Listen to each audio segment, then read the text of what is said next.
Ketua Umum PSSI, Erick Thohir, berharap timnas Indonesia tidak menyerah.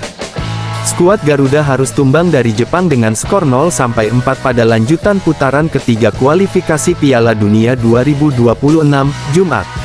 Indonesia yang datang dengan kepercayaan diri tinggi harus mengakui dominasi Samurai Biru sebagai salah satu raksasa Asia. Ini jadi kekalahan kedua beruntun karena sebelumnya mereka kehilangan poin saat bertandang ke markas China. Erick Thohir meminta maaf kepada masyarakat Indonesia atas kekalahan ini. Dia menyadari bahwa saat ini euforia kepada skuad Garuda sedang tinggi. Supporter ingin melihat timnas yang berprestasi tapi kekalahan dari Jepang ini cukup menyakitkan. Saya bertanggung jawab tentu dengan prestasi yang dicapai PSSI sampai dengan hari ini. Tentu hari ini mohon maaf kalau mengecewakan hasilnya. Saya tahu euforia masyarakat, tetapi kembali saya mohon ini belum selesai, kata Erick Thohir. Baca juga, Oga cari-cari alasan usai timnas Indonesia dihajar telak, Kelvin Verdong akui kualitas Jepang. Timnas Indonesia akan coba memaksimalkan semua pertandingan yang ada, termasuk 3 laga kandang dan dia pertandingan tandang. Saat ini skuad Garuda akan berusaha keras mengunci posisi ketiga atau 4 demi lolos ke babak selanjutnya. Indonesia sementara ada di dasar klasemen grup C dan baru mendapatkan 3 poin. Kita masih punya 5 pertandingan lagi. Kita posisinya 3 atau 4 yang kita targetkan. Kita coba maksimalkan, lanjutnya. Erick menambahkan bahwa hasil ini adalah tanggung jawabnya sebagai ketum PSSI, dia akan melakukan evaluasi menyeluruh agar skuad Garuda bisa segera bangkit. Menurutnya, ini bukan salah dari pemain atau staf pelatih timnas dan murni dia sebagai pemimpin. Tapi kembali, ini bukan dari pemain atau pelatih, ini beban dari saya. Saya bertanggung jawab dan saya mohon maaf kalau mengecewakan hasil hari ini. Saya akan terus evaluasi, ujarnya. Pemain timnas Indonesia, Marcelino Ferdinand sampaikan pesan penting sebelum menghadapi Jepang di ajang kualifikasi Piala Dunia 2026. Timnas Indonesia bakal menghadapi Jepang pada Jumat tanggal 15 November tahun 2024 malam WIB di Stadion Utama Gelora Bung Karno, Jakarta. Samurai Biru bukan lawan yang asing bagi Marcelino Ferdinand.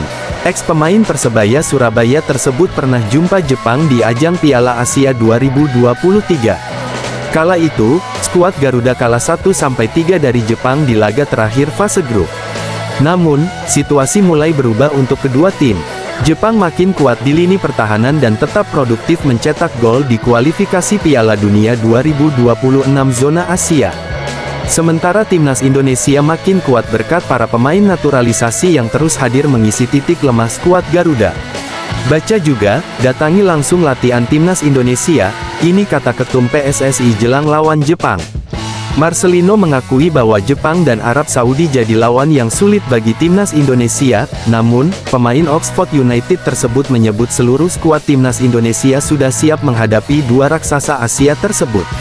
Semua pemain sudah sangat siap, ujar Marcelino Ferdinand pada Selasa tanggal 12 November tahun 2024. Semua pemain sangat antusias menghadapi Jepang dan Arab Saudi.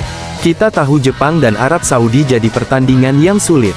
Tapi kita memikirkan tim kita sendiri, kita siapkan tim, dan evaluasi pertandingan sebelumnya, lanjutnya. Marcelino Ferdinand sudah mengevaluasi kekurangan timnya saat pertemuan terakhir lawan Jepang.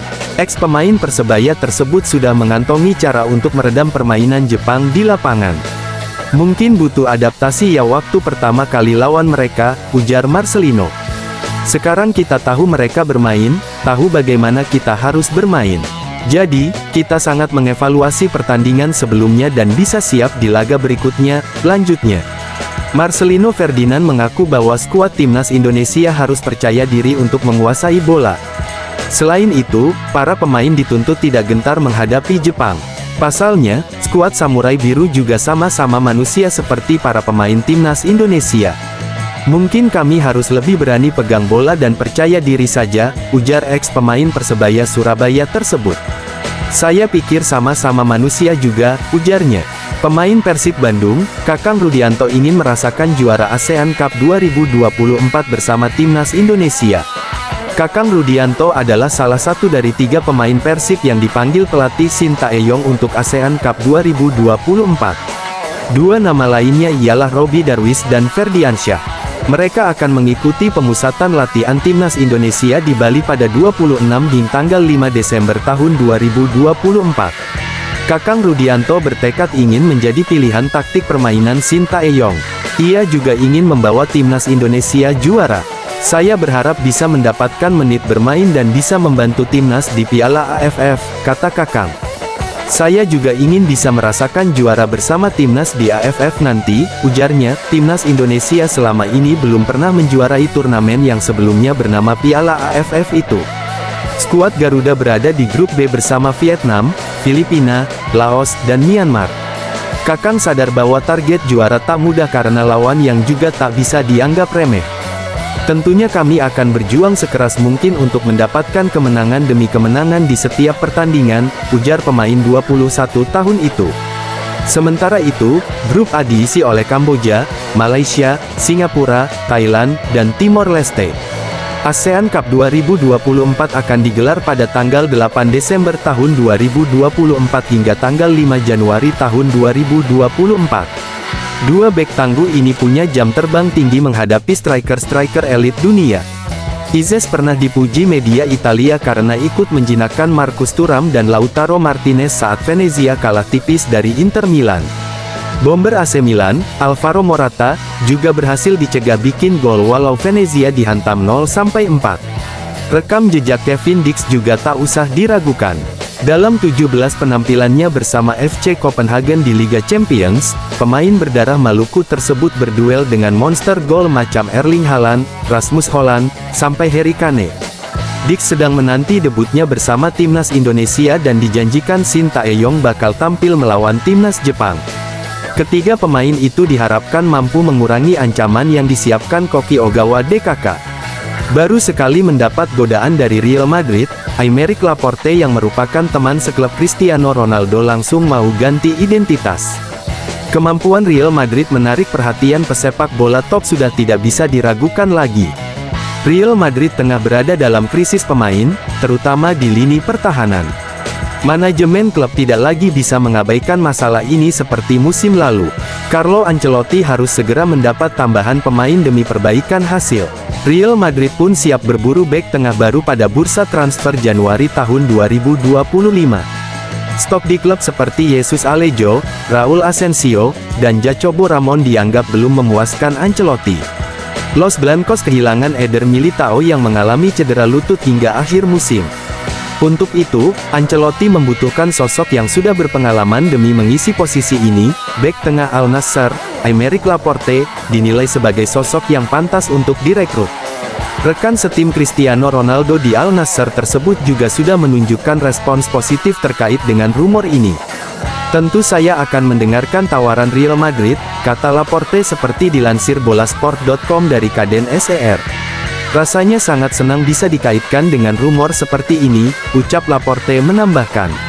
Real Madrid sendiri belum mengajukan penawaran secara resmi hingga saat ini. Hal ini menjelaskan alasan Laporte belum juga dikabari langsung oleh sang agen. Meski sudah mendapatkan respons positif, Real Madrid dinilai masih akan kesulitan dalam transfer ini. Pasalnya, Al Nassr siap menetapkan harga tinggi untuk transfer Laporte. Real Madrid harus menyiapkan strategi khusus dalam usaha mereka mendatangkan bek tengah baru. Jadwal padat sudah menanti pasukan Ancelotti dalam beberapa pekan ke depan. Ancelotti harus membawa anak asuhannya melakoni laga Copa del Rey, Piala Dunia Klub, dan Piala Super Spanyol.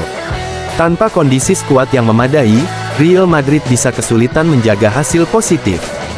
Target memenangi gelar semakin sulit tercapai tanpa adanya peningkatan di dalam skuad yang ada.